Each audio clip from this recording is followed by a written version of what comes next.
அன்புக்குரிய மாணவ செல்வங்கள் அனைவருக்கும் இனிதான வணக்கங்கள். இக்காணொளியிலே இலங்கையினுடைய மாகாணங்கள், மாவட்டங்கள் தொடர்பாக பார்க்க இருக்கின்றோம். இது ஒரு இலகுவான விடயமாக இருந்தாலும், இறுதிப் பரீட்சை வினாத்தாள்களிலே எவ்வாறான வினாக்கள் இந்த பகுதியிலே இடம்பெற்றிருக்கின்றன, எவ்வாறு வினாக்களாக அமைகின்றன என்பது தொடர்பாகவும் மிகவும் விரிவாக இந்த பகுதியை பார்க்க இருக்கின்றோம். வினாக்கள் அமைகின்ற ஒழுங்குமுறை, வினாக்கள் அமைகின்ற வடிவங்கள் தொடர்பாகத்தான் பார்க்க இருக்கின்றோம். எனவே இலகுவான விடயமாக இருந்தாலும், நீங்கள் கற்றுக்கொண்ட விடயங்கள் நீங்கள் நினைவில் வைத்திருக்கின்ற விடயங்களை மீட்டி பார்ப்பதற்கு இந்த காணொளி உங்களுக்கு பயனுள்ளதாக அமையும்.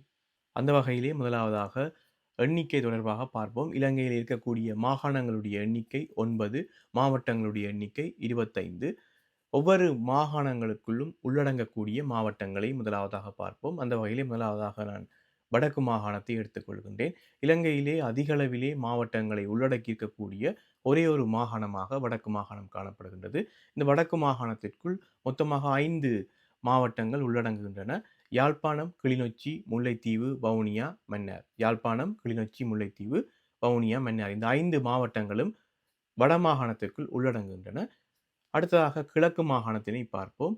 திருகோணமலை, அம்பாறை, மட்டக்களப்பு. திருகோணமலை, அம்பாறை, மட்டக்களப்பு ஆகிய இந்த 3 மாவட்டங்களையும் உள்ளடக்கியதாக கிழக்கு மாகாணம் காணப்படுகின்றது.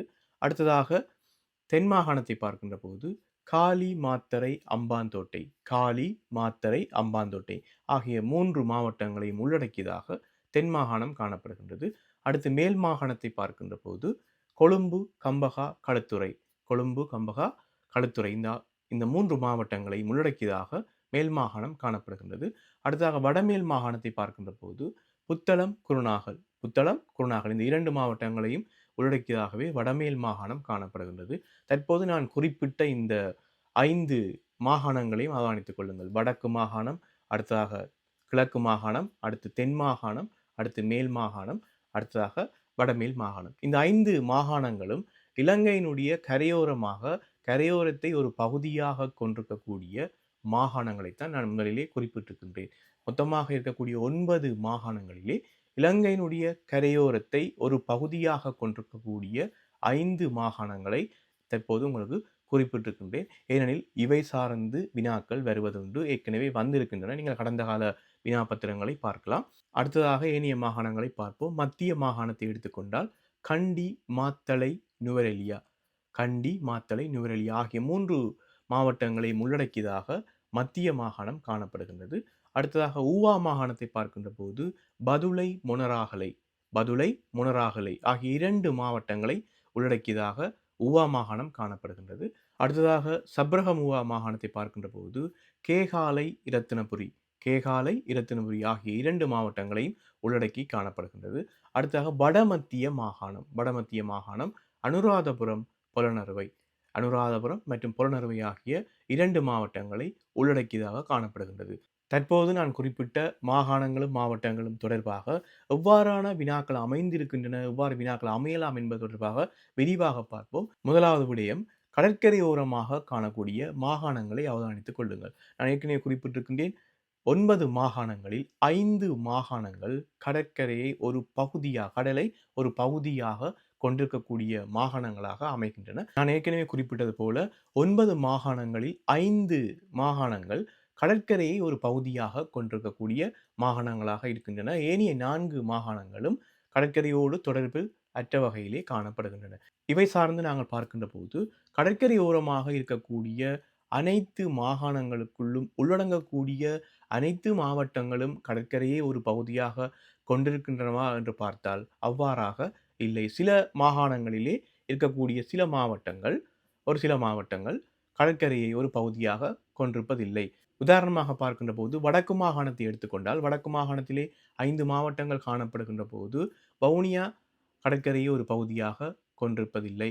ஏனைய 4 மாவட்டங்களும் யாழ்ப்பாணம், கிளிநொச்சி, முல்லைத்தீவு, மன்னார் இந்த 4 மாவட்டங்களும் கடற்கரையை ஒரு பகுதியாக கொண்டிருக்கக்கூடிய ஒரு மாவட்டங்களாகவே காணப்படுகின்றன. இதனை முதலிலே கவனித்துக் கொள்ளுங்கள். அதே போன்று கிழக்கு மாகாணத்தை எடுத்துக்கொண்டால் கிழக்கு மாகாணத்தில் இருக்கக்கூடிய திருகோணமலை, அம்பாறை, மட்டக்களப்பு இந்த 3 மாவட்டங்களுமே கடற்கரையை ஒரு பகுதியாக கொண்டிருக்கின்றன. அதே போல தென் மாகாணத்தை எடுத்துக்கொண்டால் காலி, மாத்தறை, அம்பாந்தோட்டை இந்த 3 மாவட்டங்களுமே கடற்கரையை ஒரு பகுதியாக கொண்டிருக்கின்றன. மேல் மாகாணத்தை எடுத்துக்கொண்டால் கொழும்பு, கம்பகா, களுத்துறை இந்த 3 மாவட்டங்களுமே கடற்கரையை ஒரு பகுதியாக கொண்டிருக்கின்றன. வடமேல் மாகாணத்தை எடுத்துக்கொண்டால், அந்த வடமேல் மாகாணத்துக்குள் உள்ளடங்கக்கூடிய புத்தளம், குருநாகல் இந்த 2 மாவட்டங்களிலே புத்தளம் மாத்திரமே கடற்கரையை ஒரு பகுதியாக கொண்டிருக்கின்றது. ஆகவே இந்த விடயம் சார்ந்து நான் இப்போது குறிப்பிட்ட விடயம் சார்ந்து நன்றாக விளங்கிக் கொள்ளுங்கள். கடற்கரையை ஒரு பகுதியாக கொண்டிருக்கக்கூடிய மாகாணங்கள், கடற்கரையை ஒரு பகுதியாக கொண்டிருக்கக்கூடிய மாவட்டங்கள். இதிலே வடக்கு மாகாணத்திலே இருக்கக்கூடிய 5 மாவட்டங்களில் கடற்கரையை ஒரு பகுதியாக கொண்டிருக்கக்கூடிய 4 மாவட்டங்கள் இருக்கின்றன. கிழக்கு மாகாணத்திலே 3 மாவட்டங்களும் கடற்கரையை ஒரு பகுதியாக கொண்டிருக்கின்றன. தென் மாகாணத்திலே 3 மாவட்டங்களும் கடற்கரையை ஒரு பகுதியாக கொண்டிருக்கின்றன. மேல் மாகாணத்திலே 3 மாவட்டங்களும் கடற்கரையை ஒரு பகுதியாக கொண்டிருக்கின்றன. வடமேல் மாகாணத்திலே ஒரே ஒரு மாவட்டம், அதாவது புத்தளம், குருநாகல் இந்த 2 மாவட்டங்களிலே புத்தளம் மாவட்டம் மாத்திரம் கடற்கரையை ஒரு பகுதியாக கொண்டிருக்கின்றன. எனவே மொத்தமாக இலங்கையில் இருக்கக்கூடிய 25 மாவட்டங்களிலே எத்தனை மாவட்டங்கள் கடற்கரையை ஒரு பகுதியாக கொண்டிருக்கின்றன? எத்தனை மாவட்டங்கள் கடற்கரையை ஒரு பகுதியாக கொண்டிருப்பதில்லை? அதாவது முழுமையாக நிலப்பரப்போடு தொடர்புடைய மாவட்டங்களாக இருக்கின்றன என்பது தொடர்பாக கட்டாயமாக நீங்கள் தெரிந்து வைத்துக் கொள்ள வேண்டும். நான் ஏற்கனவே குறிப்பிட்டது போல 9 மாகாணங்களிலே 5 மாகாணங்கள் கடற்கரையை ஒரு பகுதியாக கொண்டிருக்கின்றன. ஏனைய 4 மாகாணங்கள் கடற்கரையோடு தொடர்பற்றதாக காணப்படுகின்றது மாகாணங்கள் சார்ந்து. அதேபோன்று 25 மாவட்டங்கள் சார்ந்து நீங்கள் பார்க்கின்ற போது 25 மாவட்டங்களிலே 14 மாவட்டங்கள் கடற்கரையை ஒரு பகுதியாக கொண்டிருக்கின்றன. 14 மாவட்டங்கள் கடற்கரையை ஒரு பகுதியாக கொண்டிருக்கின்றன. ஏனைய 11 மாவட்டங்கள் கடற்கரையை ஒரு பகுதியாக கொண்டிருப்பதில்லை. அதாவது கடற்கரையோடு தொடர் பெற்றதாக காணப்படுகின்றன. அவை எவ்வாறான மாவட்டங்கள் என்பதும் உங்களுக்கு நிச்சயமாக தெரிந்திருக்க வேண்டும். உதாரணமாக நான் குறிப்பிடுவதை நினைவிலே வைத்துக் கொள்ளுங்கள். வடக்கு மாகாணத்தை எடுத்துக் கொள்ளுகின்ற போது இருக்கக்கூடிய 5 மாவட்டங்களிலே யாழ்ப்பாணம், கிளிநொச்சி, முல்லைத்தீவு, மன்னார் இந்த 4 மாவட்டங்களும் கடற்கரையை ஒரு பகுதியாக கொண்டிருக்கின்றன. அதேபோல கிழக்கு மாகாணத்தை எடுத்துக் கொள்ளுகின்ற போது திருகோணமலை, மட்டக்களப்பு, அம்பாறை ஆகிய 3 மாவட்டங்களும் கடற்கரையை ஒரு பகுதியாக கொண்டிருக்கின்றன. தென் மாகாணத்தை எடுத்துக் கொள்கின்ற போது காலி, மாத்தறை, அம்பாந்தோட்டை ஆகிய 3 மாவட்டங்களுமே கடற்கரை ஒரு பகுதியாக கொண்டிருக்கின்றன. மேல் மாகாணத்தை எடுத்துக் கொள்கின்ற போது கொழும்பு, கம்பகா, களுத்துறை ஆகிய 3 மாவட்டங்களும் கடற்கரை ஒரு பகுதியாக கொண்டிருக்கின்றன. வடமேல் மாகாணத்தை எடுத்துக் கொள்கின்ற போது புத்தளம் மாவட்டம் மாத்திரம் கடற்கரையை ஒரு பகுதியாக கொண்டிருக்கின்றது. எனவே இந்த 14 மாவட்டங்களும் நான் தற்போது குறிப்பிட்ட 14 மாவட்டங்களுமே கடற்கரையை ஒரு பகுதியாக கொண்டிருக்கின்றன. ஏனைய 11 மாவட்டங்களும் கடற்கரையோடு தொடர் பெற்றதாக காணப்படுகின்றது. எனவே நான் ஏற்கனவே ஆரம்பத்திலே குறிப்பிட்டது போல மாகாணங்களும் மாவட்டங்களும் தொடர்பாக நீங்கள் கற்கின்ற போது தனியாக ஒவ்வொரு மாகாணங்கள் அதற்குள் உள்ளடங்கக்கூடிய மாவட்டங்கள் என்றவாறு மனனம் செய்து வைத்திருப்பதோடு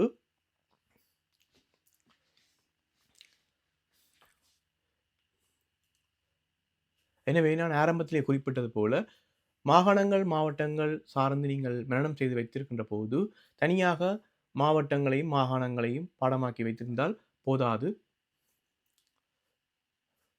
எனவே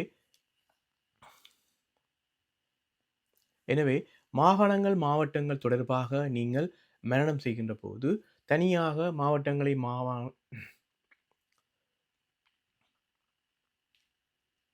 எனவே மாவட்டங்கள், மாகாணங்கள் தொடர்பாக நீங்கள் மனனம் செய்கின்ற போது ஒவ்வொரு மாகாணங்களுக்கும் எனவே மாவட்டங்கள், மாகாணங்களோடு தொடர்புடைய விடயங்களை மனனம் செய்கின்ற போது ஒவ்வொரு மாகாணங்களுக்குள்ளும் உள்ளடங்கக்கூடிய மாவட்டங்களை மாத்திரம் மனனம் செய்து பயனில்ல. ஆகவே மாகாணங்கள், மாவட்டங்களோடு தொடர்புடைய விடயங்களை மனனம் செய்கின்ற போது ஒவ்வொரு மாகாணங்களுக்குள்ளும் உள்ளடங்கக்கூடிய மாவட்டங்களை மனனம் செய்வதோடு நான் இங்கே குறிப்பிட்டிருக்கக்கூடிய மிக முக்கியமான விடயங்கள் கடற்கரையோடு தொடர்புடைய மாகாணங்கள், கடற்கரையை ஒரு பகுதியாக கொண்டிருக்கக்கூடிய மாவட்டங்கள், கடற்கரையோடு தொடர்பெற்ற வகையிலே காணக்கூடிய மாகாணங்கள், கடற்கரையோடு தொடர்பெற்ற வகையிலே இருக்கக்கூடிய மாவட்டங்கள். இவ்வாறாக அதனை ஆழமாக கற்றுக்கொள்ளுங்கள். ஏனெனில் கடந்த கால வினாப்பத்திரங்களையும் தற்போது வினாக்களாக வரக்கூடிய வினாக்களை நீங்கள் பார்க்கக்கூடியதாக இருக்கும். இவ்வாறான வழிமுறைகளிலே இவ்வாறான விடயங்களை பின்பற்றியதாகவே பெரும்பாலும் வினாக்கள் இடம்பெறுகின்றன. அடுத்ததாக மாகாணங்கள், மாவட்டங்களோடு தொடர்புடைய விடயங்களிலே எண்ணிக்கை சார்ந்து வரக்கூடிய வினா வடிவங்களை பார்ப்போம். அதாவது 3 மாவட்டங்களை உள்ளடக்கிய மாகாணங்கள் எத்தனை? 2 மாவட்டங்களை உள்ளடக்கிய மாகாணங்கள் எத்தனை? அதிகளவாக மாவட்டங்களை உள்ளடக்கிய மாகாணம் எத்தனை இருக்கின்றது? அது இந்த மாகாணம். இவ்வாறான விடயங்கள் அடுத்த விடயமாக மிக முக்கியமான விடயமாக இருக்கின்றது. உதாரணமாக நான் ஏற்கனவே ஆரம்பத்திலே குறிப்பிட்டேன். இலங்கையிலேயே அதிகளவான மாவட்டங்களை உள்ளடக்கிய மாகாணமாக வடக்கு மாகாணம் காணப்படுகின்றது. வடக்கு மாகாணத்திலே 5 மாவட்டங்கள் காணப்படுகின்றன. அடுத்து 3 மாவட்டங்களை உள்ளடக்கி இருக்கக்கூடிய மாகாணங்களை பார்ப்போம். கிழக்கு மாகாணம், தென் மாகாணம், மேல் மாகாணம் மற்றும் மத்திய மாகாணம். கிழக்கு மாகாணம், தென் மாகாணம், மேல் மாகாணம், மத்திய மாகாணம். இந்த 4 மாகாணங்களும் 3 மாவட்டங்களை உள்ளடக்கிய மாகாணங்களாக காணப்படுகின்றன. அடுத்ததாக 2 மாவட்டங்களை உள்ளடக்கிய மாகாணங்களை பார்ப்போம். 2 மாவட்டங்களை உள்ளடக்கிய மாகாணங்களை பார்க்கின்ற போது, வடமத்திய மாகாணம், வடமேல் மாகாணம், ஊவா மாகாணம், சப்ரகமுவா மாகாணம். இந்த 4 மாகாணங்களும் 2 மாவட்டங்களை உள்ளடக்கிய மாகாணங்களாக காணப்படுகின்றன. எனவே மொத்தமாக 9 மாகாணங்கள் இலங்கையிலே உள்ளன. 9 மாகாணங்களிலே 3 மாவட்டங்களை உள்ளடக்கி இருக்கக்கூடிய மாகாணங்களாக 4 மாகாணங்கள் காணப்படுகின்றன. அதேபோல 2 மாவட்டங்களை உள்ளடக்கி இருக்கக்கூடிய மாகாணங்களாகவும் 4 மாகாணங்கள் காணப்படுகின்றன. அவை எவை என்பது கட்டாயமாக தெரிந்திருக்க வேண்டும். 3 மாவட்டங்களை உள்ளடக்கி இருக்கக்கூடிய மாகாணங்களை பார்ப்போம். கிழக்கு மாகாணம், தென் மாகாணம், மேல் மாகாணம், மத்திய மாகாணம். இந்த 4 மாகாணங்களும். அதேபோல 2 மாவட்டங்களை உள்ளடக்கி இருக்கக்கூடிய மாகாணங்களை பார்ப்போம். வடமத்திய மாகாணம், வடமேல் மாகாணம், ஊவா மாகாணம், சப்ரகமுவா மாகாணம். இந்த 4 மாகாணங்களும் 2 மாவட்டங்கள் வீதம் உள்ளடக்கி இருக்கின்றன. இறுதியாக 5 மாவட்டங்களை உள்ளடக்கியதாக வடமாகாணம் காணப்படுகின்றது. ஆகவே மாகாணங்கள், மாவட்டங்களோடு தொடர்புடைய விடயங்களை கற்கின்ற போது நான் குறிப்பிட்ட இந்த 2 பிரதான விடயங்களையும், அதாவது எண்ணிக்கை சார்ந்து மாகாணங்கள், மாவட்டங்களை பார்த்திருக்கின்றோம். அதேபோல கடற்கரையை ஒரு பகுதியாக கொண்டிருக்கக்கூடிய மாகாணங்கள், மாவட்டங்கள் என்கின்ற வகையிலே இன்னொரு விடயமாக பார்த்திருக்கின்றோம். மிக மிக முக்கியமான விடயம். நீங்கள் இவற்றை வினாக்களாக பார்த்திருப்பீர்கள். தற்போது செய்யக்கூடிய பயிற்சி வினாத்தாள்களிலும் பார்த்திருப்பீர்கள். கடந்த கால வினாப்பத்திரங்களிலும் இவை வினாக்களாக வந்திருக்கின்றன. அவ்வினாக்களை நீங்கள் பயிற்சி செய்து பார்ப்பதன் மூலம் நீங்கள் கற்றுக்கொண்ட விடயங்களை சரிபார்ப்பதற்கு சந்தர்ப்பமாக அமையும். மீண்டும் இன்னொரு காணொளியிலே சந்திக்கின்றேன். நன்றி.